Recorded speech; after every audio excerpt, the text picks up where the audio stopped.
Live and with the Essentials Room. Good afternoon, YouTube Live. So, what are we talking about today? Today is, there we go. Good afternoon, Essentials Room. Broadcast with the YouTube Live. This is all about just VIX and the Bollinger Bands. And just to let you know, that doesn't mean every second there's something to do. So I just want to make that clear in there. It doesn't mean every second there's something to do in this. This is a certain indicator. And I'll tell you right now, I want to go over some misnomers. So one of the biggest misnomers, I'll give you three of them. We'll start with this. Number one, if something goes up on light volume, that it's bearish. Let me just show you this, and I'll show you with Thinkorswim. Because some of that, almost everything we do is combining different indicators and chart patterns, number one. But I want to show you this when it comes to light volume. Just keep in mind that markets can go up a long time with light volume. A long time. That's number one. Number two, and this is a good thing, is the rising wedge. How many times have you heard everybody talk about, oh, the market's bearish, it's a rising wedge? You had rising wedges all the way up here. Rising wedges, rising wedges. What happened? It broke, and it's the consolidation after the break. So keep that in mind. The other thing, there are two other big misnomers I see. One of them is talking about negative divergence. Keep in mind that by nature, a negative divergence happens after it's already going down, because you don't know if that's going to go all the way up to here. So negative divergence doesn't mean a darn thing to me. The only thing that I've seen is this thing I call three marching lemmings. When you have successive negative divergence and successive highs, but you still have to find a defined trend line. So it always comes down, in my opinion, to the trend lines. So if you see negative divergence, you better combine it with the trend line, because right here, if you saw negative divergence, you lost your butt. So just keep that in mind in there. If here you went down, that's hindsight, because the MACD was, the markets went down. So just keep that in mind. At least that's what we watch. The last one I want to show you, because it's a big deal.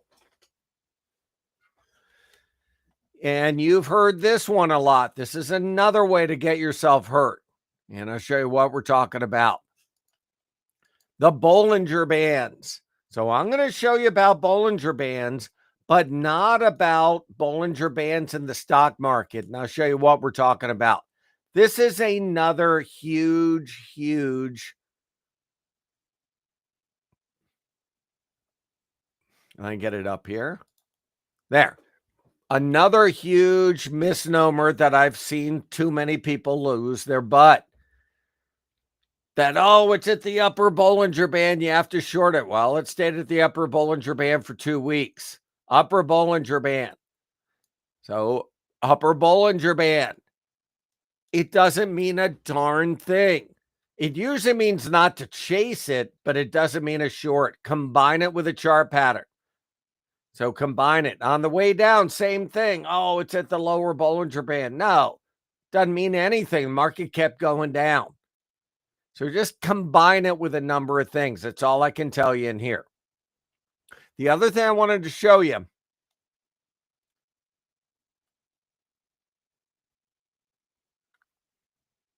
is this. This is the VIX and its Bollinger Bands. Now, that's different, but it's still, you have to combine it with things, and I'll show you what we're talking about. So we're going to restore the cells. And on the left, I'm going to show you on the right, the SPX. And it worked. I mean, let me just tell you, it worked. So on the left is the VIX. Nobody wants to believe this can work when it's at the upper Bollinger Band, because there's a lot of fear. So when this got over its upper Bollinger Band and closed out under it, That's a SPX buy signal. So you go over here on the daily on the right,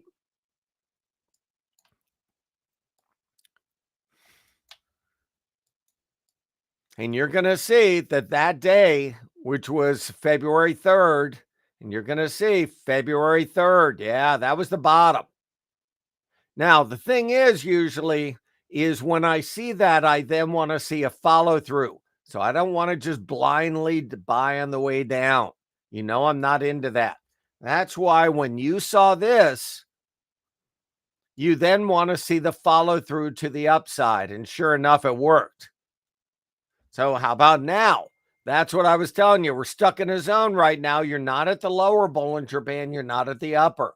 But what you will get is a tightening of the Bollinger Bands. Usually that's a sign of a big move coming.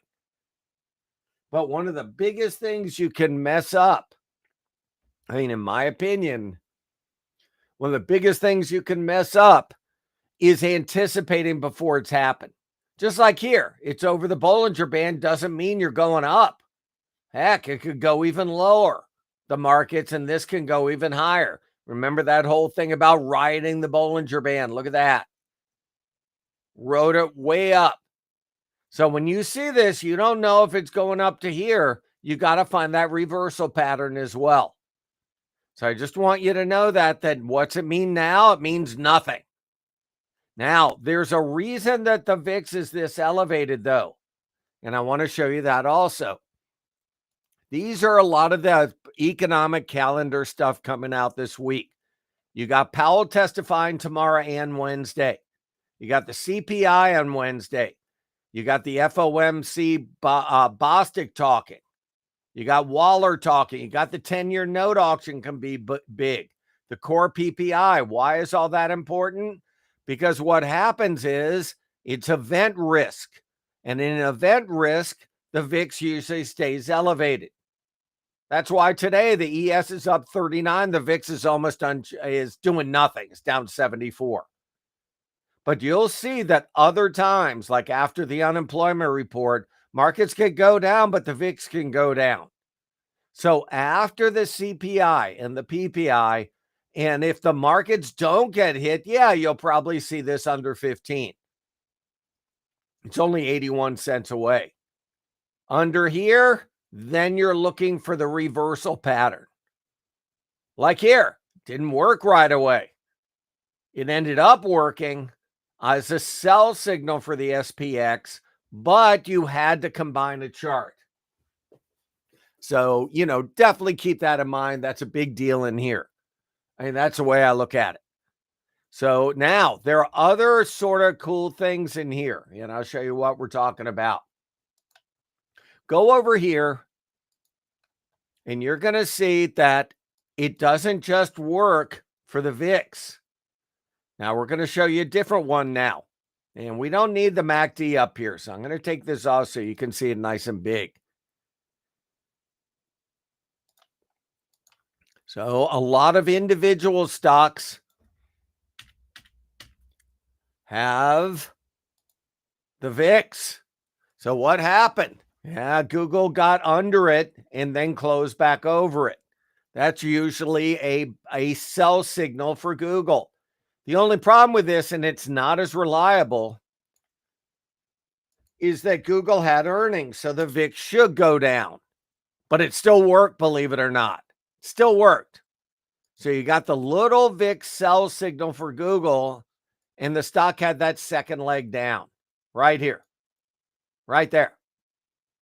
So, and it worked. So it got above it. The VIX went down. The stock went down. Then the VIX the VIX went back over it. It should, because the stock went even lower. So how about some of the others? How about APL?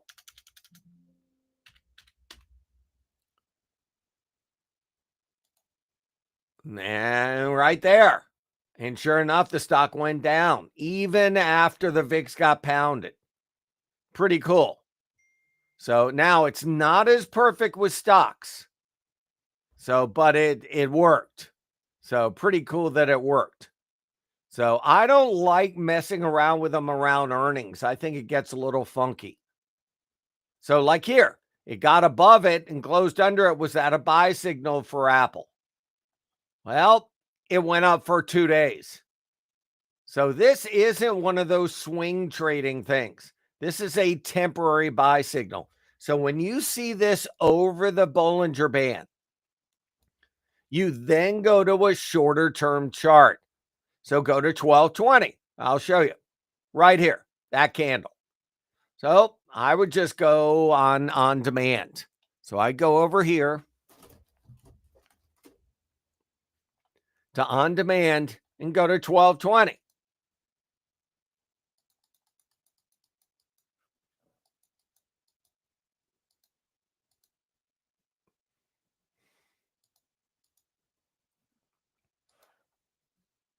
And what you do is then you're looking for the reversal pattern. It's warning you there's going to be a reversal. So you start to see the reversal here, that candle. Then by the 23rd, it started going up. Yeah, there you go. So what you do is go to a shorter term chart to time your entry. So the better entry was there on the bull flag, not on the way down. Better entry is on the way up. But this alerted you that that it was a potential buy signal, right here, right there. And it worked. So I just want to show you on how I look at that.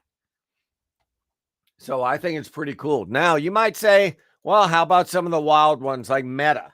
I don't even know if Meta has one. Let's see. VX. No.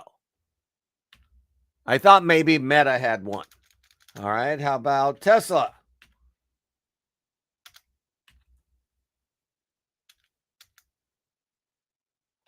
No. It's so weird. It only has them with certain ones.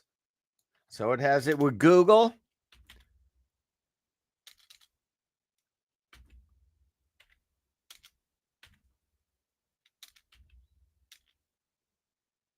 Amazon. That's way under here, but it hasn't closed back over it. Just keep that in mind. So here it did work. Here the verdict's out. So I just want to show you, I think these things are really cool on how they work. Doesn't mean a darn thing with the broad market at the moment. You're stuck in a zone. So the VIX isn't an extreme. The markets aren't at an extreme. And that's where you are at the moment.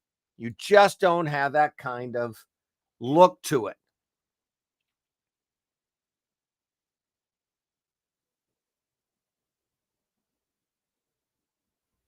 So that's where we are. Now you might, like I said, Meta doesn't have one. I wish Meta had one.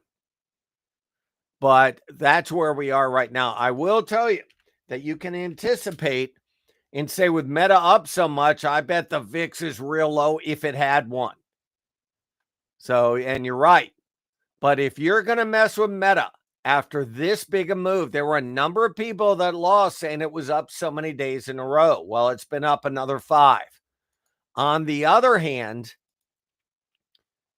if this breaks, sure, it could go down to here, but the overall market still looks great. So you're jumping the gun. So just keep that in mind in there when you're doing this stuff.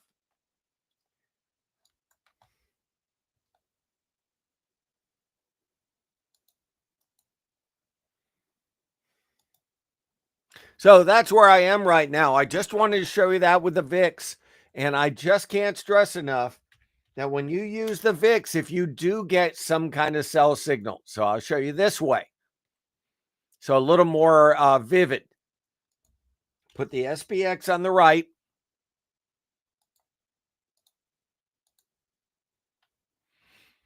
On the left, take off the ATR chart, take off everything. And then add Bollinger Bands. If you have Trading View, just go to Bollinger Bands colored. That's what I do. Filled. There. And as you see,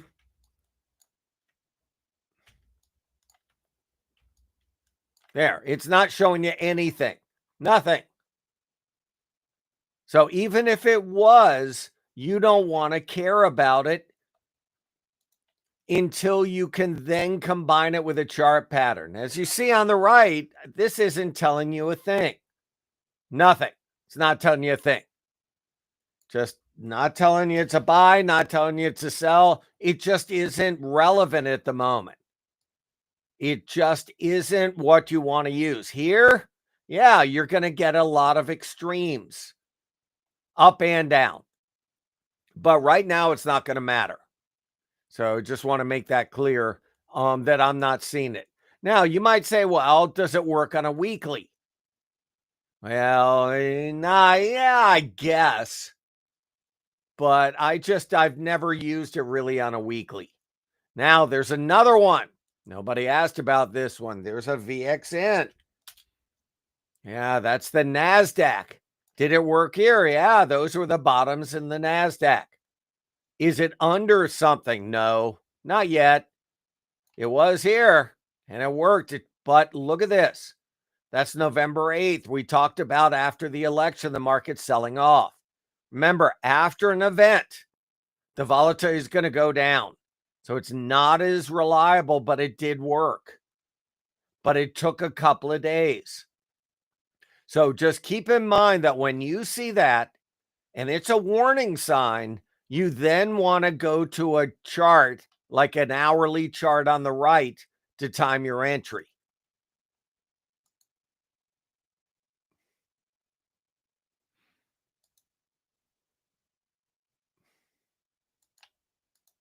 Now I'll show you.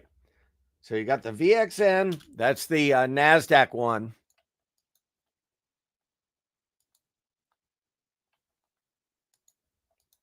And on the right, I want to show you the NDX or the QQQ, either.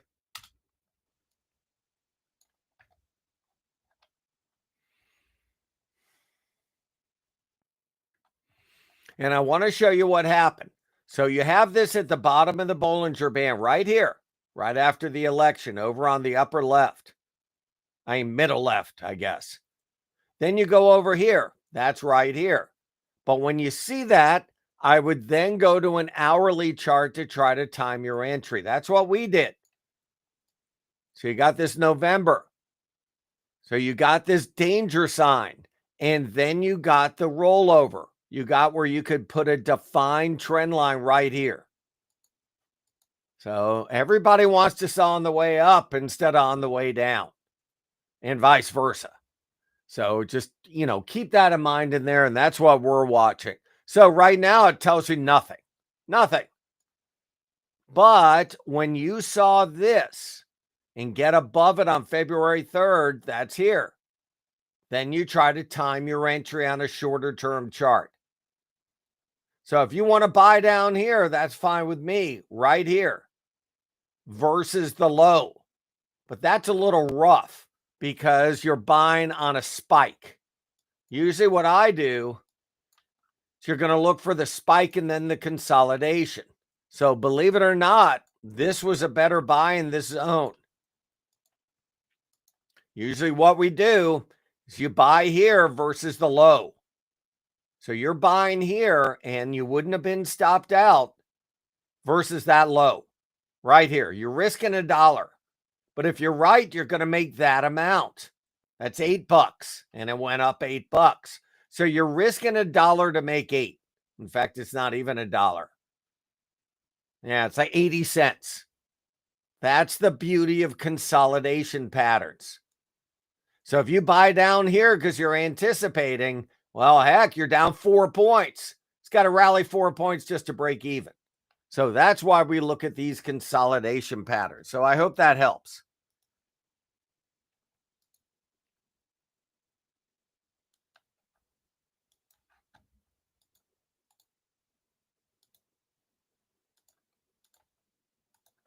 And that's how we do a lot of this. Now, just to let you know, you're getting down here. You're not there yet. We'll probably take the CPI or the PPI. And then what we're going to do is you'll look for an hourly chart and at least see some semblance of a sell-off. As you see, there was a nice reversal on the upside. That was a nice reverse on the downside. That one. Right now, it's not showing you anything. So all you're doing now is trying to pick a top. So not a good idea. Now, I'll tell you, there are a lot of warning signs today, but it doesn't matter at the moment. And just to let you know, there was a ton of articles over the weekend about the Trump put, because the head of the Treasury is a big hedge fund manager. It behooves them for the markets not to go down. But if you go through Trump's first, you still had some ugly sell-offs. Net, you were up. You were up even though the bond market was going down. So just keep in mind that different administrations and different times mean there are different things you have to key off of. If you go into the SPX and you go back to here, way back, you go back to 2018. So you're going to see the tariffs started in here, and then the markets went straight up. Like I said, it behooves the administration, every administration, for the markets to go up. So some are more proactive than others. If this looks familiar, heck, that looks like here.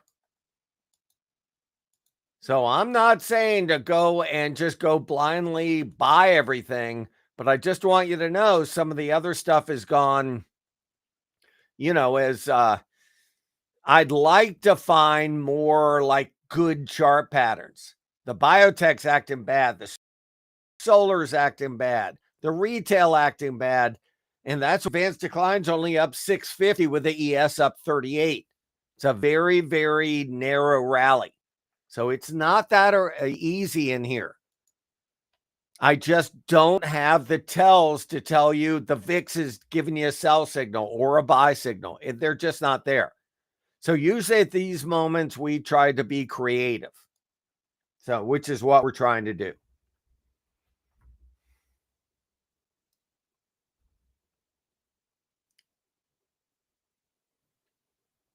And I can't stress enough that number one is chart patterns. I'll look for warning signals and all that, but I definitely want the chart patterns to back me up. So like this, if you're buying JP Morgan, do you buy it here? Or do you buy it after a rally and then a consolidation? So I can't stress enough those rallies after and a consolidation, or on the downside, like this, where you got the SPX. And I can't stress enough with this stupid rising wedge stuff and negative divergence and all that stuff. I can't stress enough that when you see a rising wedge, which people are determining like this, where you can connect these. How did that work? It worked really bad. This is why you combine it with a MACD, with an oscillator. It's all about how it works off the first oversold condition. Might as well show you this too. So this got oversold. How did it work it off? By going up. This one. How did it work off the oversold? By only going to the zero line and not making a new high. So, and then you go to a short-term chart to time your entry. So when this got back to the zero line, you're looking for that reversal candle ultra short term. That's what we're doing. So I hope that helps.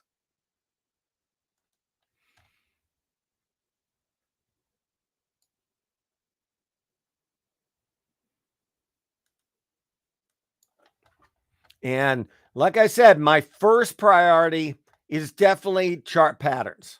I'm glad it's called chart pattern mastery. The other, like I stressed, you can have rising wedges all the way up, all the way up. It's about the break and then what the rally is made out of. Like this one, it broke. How did it work it off? By going to a new high real quick. How this work it off? By sticking at this resistance. So it's still an art. Don't get me wrong. There's no mechanical formula or holy grail, but at least you see what we're talking about.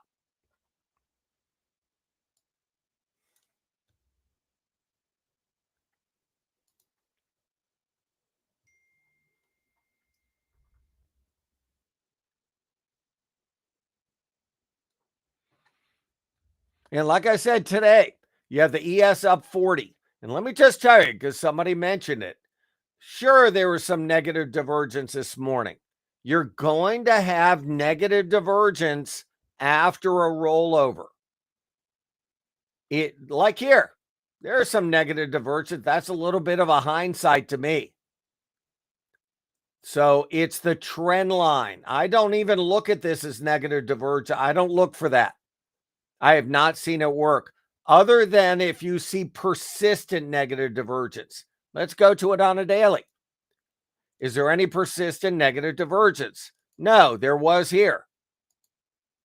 And then you time it with a trend line.